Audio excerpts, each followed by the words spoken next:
ଆଜି ରୁହିର ସବୁ ସତ ଯେତେବେଳେ ସମସ୍ତଙ୍କ ସାମ୍ନାକୁ ଆସିବ ଆଉ ଜେଜେମା ସବୁ ସତ ଯେତେବେଳେ ଜାଣିବେ ଶ୍ରିୟାକୁ ଆଜି ଗଳା ଧକ୍କା ମାରି ଅଗସ୍ତି ପରିବାରକୁ ସମସ୍ତଙ୍କ ଆଗରେ ଆଜି ଗଳା ଧକ୍କା ମାରି ବାହାର କରିଦେବେ।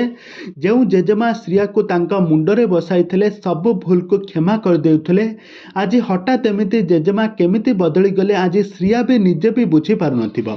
ତେବେ ଦର୍ଶକ ବନ୍ଧୁ ଏବେ ତୋରି ପାଇଁ ତୋ ପାଇଁ ସିରିଏଲ କାହାଣୀରେ ଆଗକୁ କ'ଣ ଆସିବ, ନୂଆ ପରିବର୍ତ୍ତନ କ'ଣ ଆସିବ, ସବୁ ନୂଆ ନୂଆ ଟ୍ୱିଷ୍ଟ ତାହା ସବୁ କିଛି ଜାଣିବା ପାଇଁ ହେଲେ ଆପଣମାନେ ଆଜିର ଭିଡ଼ିଓଟିକୁ ପୁରା ଶେଷ ପର୍ଯ୍ୟନ୍ତ ଦେଖନ୍ତୁ। ଆଉ ଏହା ପୂର୍ବରୁ ଯଦି ଆପଣମାନେ ଆମ ଚ୍ୟାନେଲକୁ ସବସ୍କ୍ରାଇବ୍ କରିନାହାନ୍ତି ତାହେଲେ ସବସ୍କ୍ରାଇବ୍ କରି ପାଖରେ ଥିବା ବେଲ୍ ଆଇକନକୁ ଦବାଇ ଦିଅନ୍ତୁ। ତେବେ ଦର୍ଶକ ବନ୍ଧୁ ଆଜି ଆପଣମାନେ ତୋରି ପାଇଁ ତୋ ପାଇଁ ସିରିଏଲରେ ଦେଖିବା ପାଇଁ ପାଇବେ ଏକ ଜବରଦସ୍ତ ଏପିସୋଡ଼। ଆଜି ଦେଖିବା ପାଇଁ ପାଇବେ ଏକ ନୂଆ ନୂଆ ଟ୍ୱିଷ୍ଟ ଦେଖିବା ପାଇଁ ପାଇବେ। ଆଜି ଦେଖିବେ ଯେ ଏକ ନୂଆ ପରିବର୍ତ୍ତନ ଘଟିଯାଇଛି ଏହି ସିରିଏଲରେ। କ'ଣ ଘଟିବ ନା ଆଜି ରୁହିର ଆଜି ସବୁ ଆଜି ସତ ଆଜି ରାମ ଆଜି କହିଦେବ ଜେଜେମାଙ୍କ ସାମ୍ନାରେ। ଆଉ ବାକି ରହିଥିବ ଯାହା ତାକୁ ଚିକି ମଧ୍ୟ କହିଦେବ। ଚିକି କହିବ ଏଇ ରୁହି ମୋତେ ମୋ ଜୀବନରୁ ମାରିଦେବା ପାଇଁ ଷଡ଼ଯନ୍ତ୍ର କରିଥିଲା, ପାହାଡ଼ ତଳକୁ ଠେଲିକି ମୋତେ ମାରି ଦେଇଥିଲା।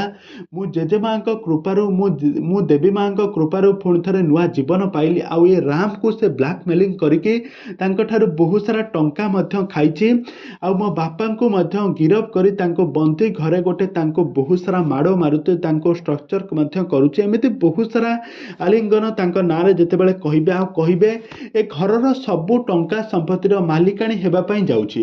ଏକଥା ଶୁଣି ଜେଜେମା ଆଦୌ ବି ବରଦାସ୍ତ କରିପାରିବେ ନାହିଁ। ଜେଜେମା କହିବେ ନିମକ ହାରାମ, ମୁଁ ତତେ ମୋ ମୁଣ୍ଡରେ ବସାଇଥିଲି କିନ୍ତୁ ତୁ ଆଜି ତୋର ଯେଉଁ ଏସବୁ ଗଥଣା ମୋତେ ଏହା ଜମାରୁ ବି ଭଲ ଲାଗୁନାହିଁ। ମୁଁ ତତେ କେବେ ବି ଛାଡ଼ିବି ନାହିଁ। ଏହା କହି ଜେଜେମା ଆଜି ସେ ଶ୍ରିୟାକୁ ଆଜି ଗଳା ଧକ୍କା ଦେଇ ଘରୁ ବାହାର କରିଦେବେ।